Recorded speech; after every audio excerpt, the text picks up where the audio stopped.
Insurance is back at Insuretech Insights USA 2024 for the second year, and I keep saying I'm really excited. I've got to find some other words to use. Pumped up. But I'm very happy, let's use those words, to have with me Emma Roloff. Let's just introduce yourself a little bit. Tell us a little bit about Emma. Well, my name is Emma, and I'm the co-founder of Roloff Consulting. And by co-founder, I mean it's me and my husband and a couple of contractors at this point. We started the company about 9 months ago. And I always say that we focus on like the sticky spot between sales and marketing and helping companies across the entire insurance value chain figure out how to use digital sales and marketing tools to get seen and actually fill a pipeline. So for Insurtechs, it's really focused on generating sales and getting them seen and kind of building a reputation.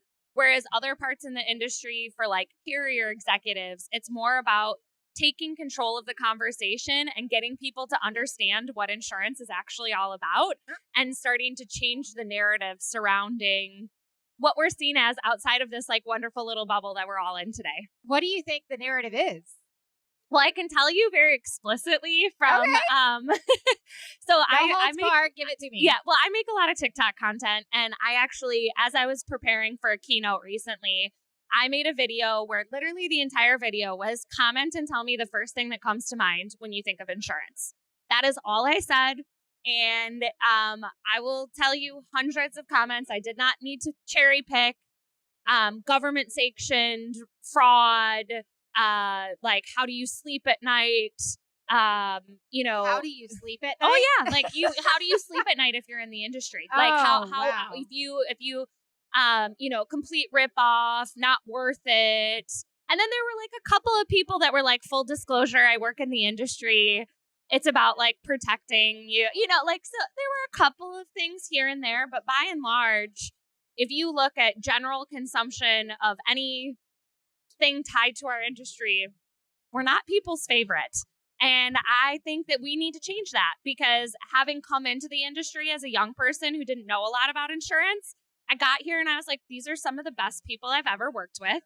There is a connection to something good and noble, and we need to do a better job of letting people know what that is and helping them understand how to use it as a tool instead of thinking of it as like a home warranty or and then being upset when they don't get what they think they're going to at the end of it. Right. And I think that there's a role for the agent and broker to help change that. There's a role for the carriers to help change that.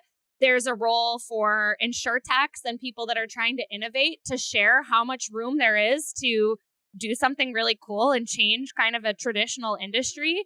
And so there's different ways that we can all position it, but we need to get away from this idea that it's boring or stale or a ripoff or not worth it or whatever. Or everything that my version. husband says, even though I've been in this industry for 20 years. And if he really wants to get me upset, he'll say insurance is a scam. And I'm Yes. like, all right, we're getting a divorce There was tomorrow. a lot of that. Yeah.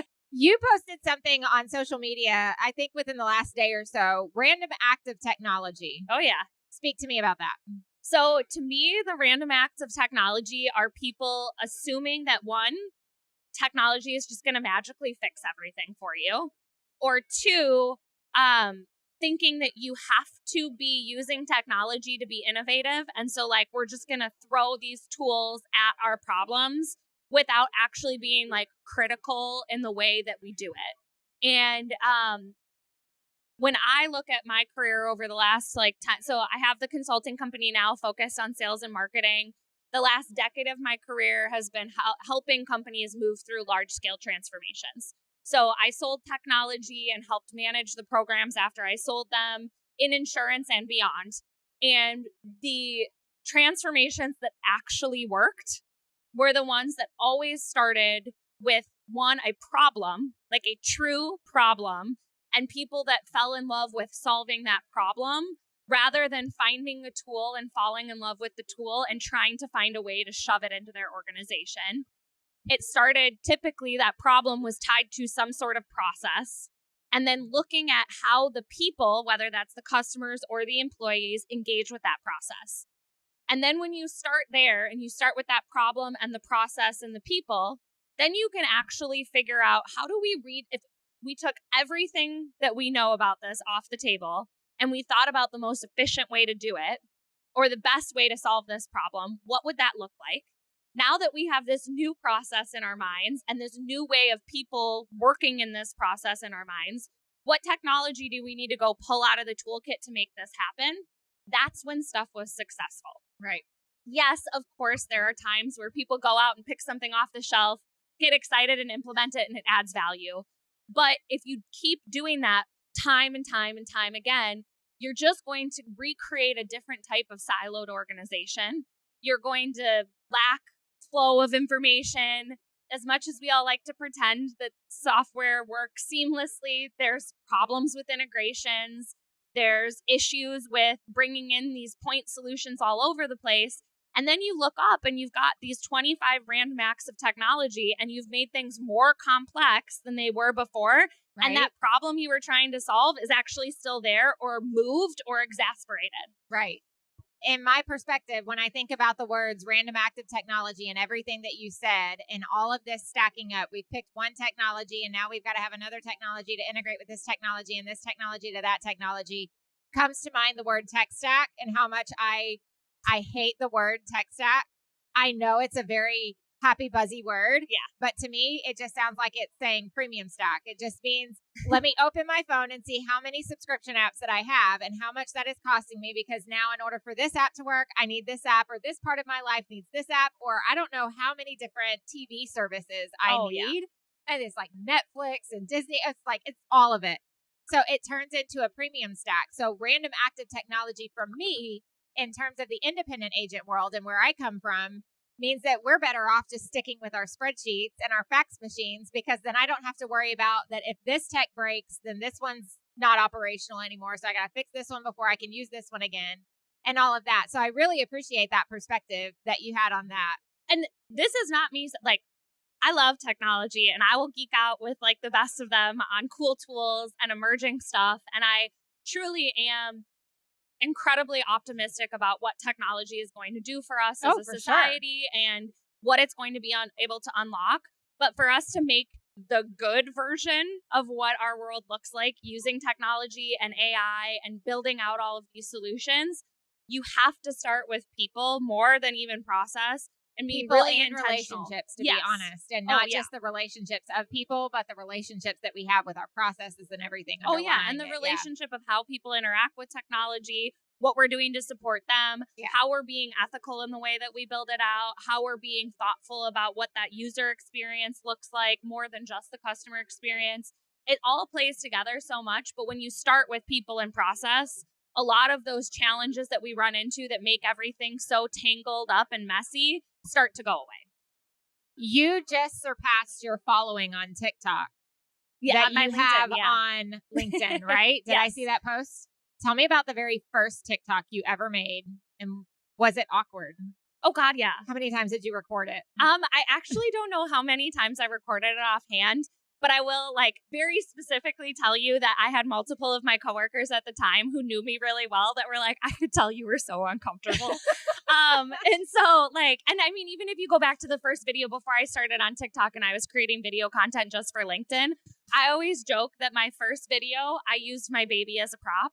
She's now 5, but at the time it was right when COVID started, and I was trying to kind of make a point of we're all in double duty right now. Do you see this child who is sitting next to me while I'm working? I understand, I'm living it with everybody. Yep. Yeah. And so I joke though, because I was not comfortable on camera. I used her to make me more comfortable.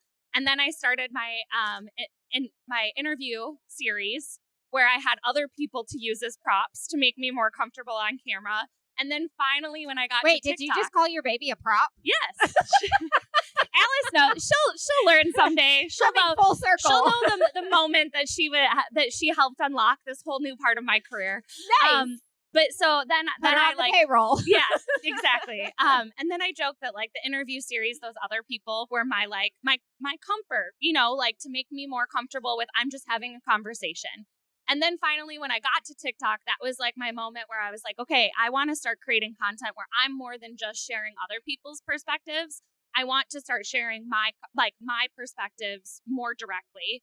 And at first that was very intimidating. And so TikTok felt like a spot where I could do that through trending content, where again, it took some of the veer away from just strictly talking at the camera and Right. like, here are my thoughts exactly. Sure. It was like, here are my thoughts with like a fun little twist. And I literally just had an idea. I actually didn't have a TikTok. I was on Instagram Reels.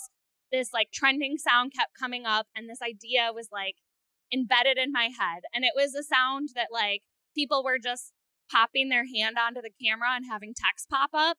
And so my kind of back to the conversation that we had was, your digital transformation is about people, not technology. And that was like, again, it wouldn't get out of my head. I tried to make it on Instagram Reels. At that point, you couldn't export it without a watermark on it. So I went over to TikTok, I created an account, and then I kept actually for the first while, I was just creating content on TikTok to put onto LinkedIn, because the actual like process of creating was easier on that platform than it was anywhere else. And then now I've found this nice little community of really cool, nerdy digital transformation change management people. Fantastic. Emma, thank you so much for sitting in the awkward space with me at Insurtech Insights USA. It has been a pleasure. I've loved your perspective. Well, thank you for having me. Absolutely. Thanks for watching this video. If you enjoyed it, please like and subscribe to our YouTube channel. For more content like this, visit our website or join our online community. Interact with fellow peers, become a mentor, celebrate successes, and let's learn together. Visit our website and click on the community icon to get started. Thanks for watching.